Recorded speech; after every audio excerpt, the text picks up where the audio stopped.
पिछले एपिसोड में हमने देखा था कि दाफेंग को सारे के सारे दुश्मनों ने मिलकर फंसा लिया था और वो सब दुश्मन मिलने के बाद दाफेंग के पास आते हैं और उसके ऊपर अटैक करना शुरू कर देते हैं ताकि उसकी जान ले सके, वरना इससे अच्छा मौका उनको कहाँ ही दोबारा कभी मिलने वाला था। पर दाफेंग अपनी पावर का इस्तेमाल करते हुए जितने भी लोग थे उन सभी के साथ फाइट करता है और सारे लोगों को बहुत बुरी तरीके से मारता है। सभी लोग अपनी पावर की मदद से उससे फाइट बैक करने की कोशिश भी करते हैं, लेकिन दाफेंग अकेला सब के सबको यहाँ पर सबक सिखाया जा रहा था। लेकिन उनमें से एक बंदा होता है वुचेन नाम का जो सबसे ज्यादा पावरफुल था, इसलिए दाफेंग सभी बाकियों को मारने के बाद वहां से भाग निकलता है। जिसके बाद यहाँ से ये एपिसोड शुरू होता है। तो इस एपिसोड की शुरुआत में वुचेन जो था वो दाफेंग के पीछे जाने की कोशिश कर रहा था, लेकिन स्नो डीमन उसको रोकते हुए कहता है कि मत जाओ, दाफेंग अब तक बहुत दूर जा चुका होगा। साथ ही साथ उसके पास ढेर सारे सुजाको तालिस्मान है, तो उसकी मदद से उसने आज हमें यहाँ पर हराया है। अगर हम दोबारा से जाएंगे ना तो वो फिर से हमारी जान ले सकता है, इसलिए हमें एक बढ़िया प्लान बनाना होगा। प्लान के साथ हम दाफेंग को मारने के लिए जाएंगे, ऐसा तो नहीं जा सकते। तो वहीं दाफेंग जो था वो पूरे गुस्से के साथ वहां से आगे बढ़ जा रहा था। वो कह रहा होता है कि अगर मुझे प्रिंसेस ने सुजा को तालिस्मान नहीं दिया होता ना तो पक्का आज मैं यहाँ पर मर गया होता। आखिर इतना बड़ा प्लान ये लोग मेरे खिलाफ कैसे बना सकते? मुझे तो लगा था कि दो ही लोग होंगे तो मैं उनको आसानी से मार सकता हूँ, लेकिन ये लोग तो सब यहाँ पर टीम बना कर रखे थे मेरे खिलाफ ताकि मुझे मार सके। सबसे ज्यादा गुस्सा तो मुझे उसी एल्डर पे आ रहा है जिस एल्डर ने मुझे बेवकूफ बनाते हुए कहा कि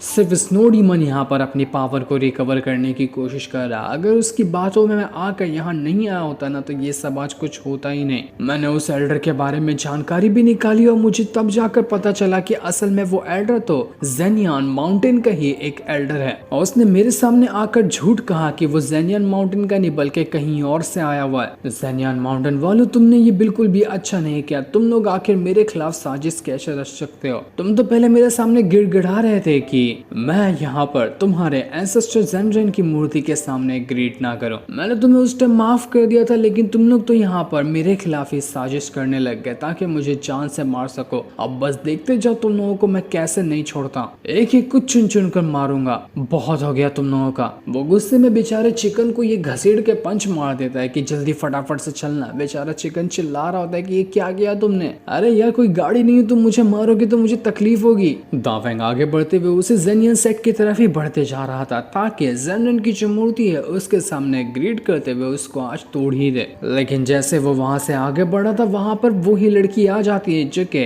हिटमैन वगैरह प्रोवाइड किया करती है। वो यहाँ पर आने के बाद दाफेंग का रास्ता रोक लेती है और उसके सामने ही आकर वो खड़ी हो चुकी थी। दाफेंग उसको देखकर हैरान हो जाता है कि आखिर तुम यहाँ पर क्या कर रही हो? क्या किसी ने मेरे खिलाफ तुम्हें सुपारी दे दी? क्या नहीं दी है तो आखिर तुम यहाँ पर मुझे मारने आई हो? तो वो लड़की कहती कि हाँ बिल्कुल, मुझे किसी ने सुपारी दी है ना तुम्हें मारने की, और सुपारी भी उसी एल्डर ने दी है जिसके बारे में तुम बातें करते हुए आगे बढ़ रहे थे। उसने कहा कि मुझे तुम्हें मारना है ना तो यही सबसे बेस्ट मौका है। उसने मुझे तुम्हारा एड्रेस भी बताया कि तुम मुझे कहाँ मिलोगे, तो अब आ जाओ, मरने के लिए तैयार हो जाओ। इसके बाद तो वो सीधा दाफेंग के ऊपर ही अटैक करने की कोशिश करती है, लेकिन दाफेंग उसके अटैक से बच जाता है। दाफेंग उससे कहता है कि तुम्हें क्या लगता है कि मैं तुम्हें हरा नहीं सकता? तुम्हें हराना मेरे लिए कोई मुश्किल काम भी नहीं होगा। तुम्हारे जैसे पावरफुल बंदे को मैं पहले भी हरा चुका हूँ, तो तुम कौन सी तोप चीज हो? उसी के साथ साथ मेरे पास ढेर सारे सुजाको तालिस्मान भी मौजूद है, मैं इनकी मदद से भी तुम्हारा गेम बजा सकता हूँ। क्यों, क्या कहती हूँ? ट्राई करूँ कि तुम्हारे ऊपर बहुत सारे तालिस्मान? पहले मैं तुम्हारा गेम बजाऊंगा, उसको बजाने के बाद मैं उस एल्डर के पास जाऊंगा, उसको भी मारूंगा और उसके साथ साथ इस जेनियन सेक्ट वालों को भी नहीं छोड़ूंगा। बहुत हो गया इन लोगों का, आखिर ये लोग मेरे खिलाफ साजिश कैसे रच सकते हैं? तो वो जो लड़की थी वो यहाँ पर दाफेंग से कहती कि मैं तुम्हें यहाँ पर मारने के लिए नहीं आई, बल्कि मैं तुम्हें यह बताने के लिए आई हूँ कि एल्डर ने मुझे तुम्हें मारने का मिशन भी दिया था, पर मैंने उस मिशन को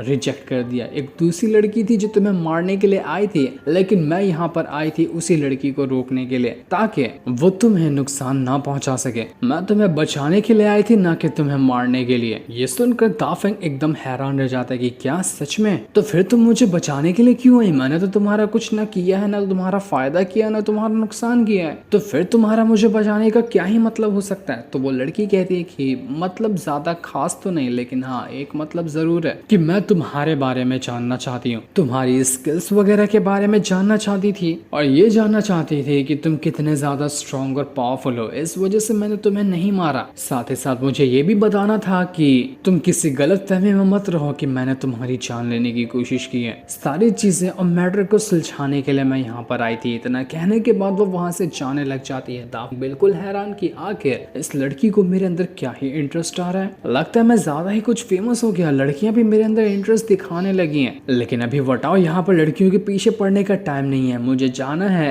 ज़ेनयान माउंटेन वालों के पास, उनको उनकी औकात दिखाने के लिए। उनको और उस एल्डर दोनों को मैं आज यहाँ पर नहीं छोड़ने वाला। तो वो पूरी रफ्तार के साथ ज़ेनयान माउंटेन की तरफ ही बढ़ना शुरू कर देता है और वहां आने के बाद वो सीधा ज़ेनयान सेक्ट के अंदर जाकर घुस चुका था। वो एक धमाकेदार एंट्री मारते हुए वहां पर आता है, जिसके अंदर से काफी ज्यादा ऑरा बाहर निकल रहा था और वो पूरे गुस्से के साथ ज़ेनरेन की मूर्ति की ओर ही बढ़ने लग जाता है ताकि उसके सामने ग्रीट करते हुए उस मूर्ति को यहाँ पर तोड़ दे। दाफेंग इतने गुस्से में था कि उसकी पावर का ठिकाना ही नहीं था और वो पूरे गुस्से के साथ जैसे ही यहाँ पर ग्रीट करने के लिए झुक रहा था कि मूर्ति के अंदर फिर से क्रैक्स पड़ने लग जाते हैं और वो मूर्ति अब लग रहा था कि पूरी तरह से टूट जाएगी। सभी लोग यहाँ पर बस देखते रह जाते हैं, लेकिन किसी के अंदर हिम्मत नहीं होती कि वो दाफेंग को रोक सके, वरना दाफेंग उनकी खैर नहीं रखेगा। लेकिन दाफेंग यहाँ पर पूरी तरह से झुक पाता कि तभी वहां पर वो पावरफुल डिसाइपल जो था वो आकर पहुंच जाता है और उसने यहाँ आने के बाद दाफेंग को रोक लिया था। वो उससे कहता है कि दाफेंग तुम क्या कर रहे हो, तुम आखिर यहाँ पर ग्रीड कैसे कर सकते हो जबकि तुमने कहा था कि तुम ये नहीं करोगे। अगर तुमने ये किया ना तो तुम सीधा सीधा हमारे ज़ेनयान सेक्ट के साथ गद्दारी करते हुए उनसे पंगा लेने की कोशिश कर रहे हो, जो कि तुम्हारे लिए सही नहीं होगा।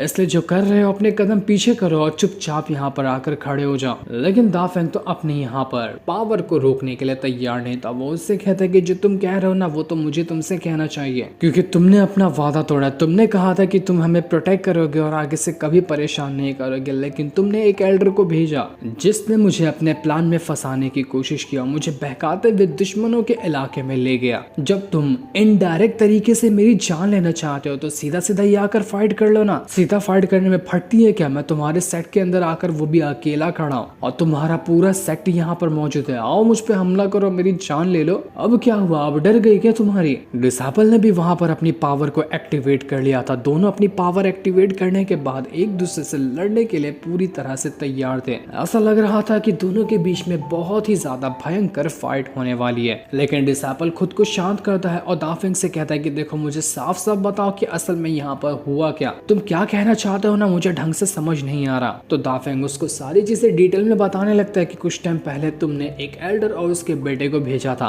उसने मेरी अच्छे से तारीफ की, मुझे लगा वो सही बंदा है, लेकिन उसने मुझे ऐसी जगह के बारे में बताया जहाँ पर बहुत सारे दुश्मन थे। उसने कहा कि वहाँ पर सिर्फ एक ही दुश्मन होगा जो अभी कमजोर है, मैं उसको मार सकता हूँ। लेकिन मैं वहाँ पर जाने के बाद पता चला कि बहुत सारे लोग थे जो सभी मेरी जान लेना चाहते थे। शुरुआत में तो उस एल्डर ने बताया कि वो कहीं और का मेंबर है, लेकिन बाद में मुझे पता चला कि वो असल में ज़ेनयान सेट का ही एक एल्डर है। तो उसको भी तुम लोगों ने ही भेजा था ना ताकि मुझे मरवा सको। तो ये सुनकर वो डिसाइपल कहता है कि नहीं, तुम्हें कोई गलत फहमी हुई है, वैसा कोई एल्डर हमारे पास है ही नहीं। वो पहले हमारा एल्डर हुआ करता था, लेकिन अब तो वो इस सेट को छोड़कर भी जा चुका है। तुम्हें ऐसा लगता है ना कि उसको हमने भेजा है, तो ठीक है, हम उसको यहाँ पर अभी बुला लेते हैं। वो सामने आ जाएगा तो तुम सामने से उससे बात कर लेना, उसके बाद दूध का दूध और पानी का पानी हो जाएगा। लेकिन उससे पहले प्लीज यहाँ पर मेहरबानी करो और अपनी पावर को रोको और इस यहाँ पर ज़ेनयान की मूर्ति को तोड़ने की जरूरत नहीं है। और अगर इस चीज में हमारा ज़ेनयान सेक्ट शामिल मिला ना तो मैं तुम्हारे सामने कसम खा के कहता हूँ कि मैं अपनी जान खुद के हाथों से दे दूंगा, क्योंकि मुझे पता है कि इस मैटर में हमारे ज़ेनयान सेक्ट की कोई गलती नहीं है, हमें तो इसके बारे में पता भी नहीं था। जो सुनकर दाफेंग को गुस्सा तो बहुत आता है, लेकिन फिर भी वो यहाँ पर खुद के गुस्से को शांत कर लेता है। जिसके बाद दाफेंग, प्रिंसेस और बाकी सारे लोग वहाँ पर आकर जमा हो जाते हैं और तब वहाँ पर आता है वही एल्डर अपने बेटे के साथ जो दाफेंग की तारीफ करते हुए आया था, पर इस बार उसके रंग रूप बदले हुए होते हैं क्योंकि उसका प्लान जो सबके सामने आ चुका था। ज़ेनयान सेक्ट का जो वो डिसाइबल था वो उस एल्डर से पूछता है कि क्या तुमने यहाँ पर दाफेंग को मरवाने की कोशिश की, उसके खिलाफ प्लान बनाया था क्या तुमने? तो वो एल्डर कहता है कि हाँ बिल्कुल मैंने किया था ना, क्योंकि मैं ली शैनटोंग का बहुत ही खास सपोर्टर हूँ, तो उसके लिए इतनी मामूली सी चीज करना मेरे लिए कोई खास बड़ी बात तो नहीं होगी। ये सुनकर ज़ेनयान सेक्ट वाले भी एकदम हैरान रह जाते हैं कि दाफेंग जो कह रहा था वो तो बात बिल्कुल सच थी। ये एल्डर तो हमें बिना बताए ही ली शैनटोंग का साथी बन गया और हमारे सेट को बदनाम करने की कोशिश कर रहा है। प्रिंसेस को वहां पर बहुत ज्यादा गुस्सा आ जाता है, तो वो दाफेंग से सुजाको तालिस्मान मांगती है और उसकी मदद से वो सीधा का सीधा उस एल्डर के ऊपर अटैक करने की कोशिश करती है। सुजाको तालिस्मान के अंदर से वो बर्ड बाहर निकल कर एल्डर की यहाँ पर जान लेने ही वाला था, लेकिन वो अपनी बहुत ज्यादा पावर का इस्तेमाल करता है और काफी ज्यादा पावर का इस्तेमाल करने के बाद वो सुजाकू वर्ल्ड को यहाँ पर डिस्ट्रॉय कर देता है, जिस वजह से उसकी जान बच चुकी थी। प्रिंसेस यहाँ पर उस एल्डर से कहती है कि आखिर तुम्हारी हिम्मत कैसे हुई मेरे दोस्तों के साथ इस तरह से प्लानिंग बनाने की। इसकी सजा मैं तुम सबको यहाँ पर देकर रहूंगी। आज ही मैं यहाँ पर अनाउंस करती हूँ कि आज की ही दिन से इस सिटी के अंदर जितने भी हमारे सेक्ट से सामान लाकर बेचा जाता था ना, वो सारी चीजें अब बंद कर दी जाएगी। कुछ भी सामान यहाँ पर लाया नहीं जाएगा। हमने पूरी तरह से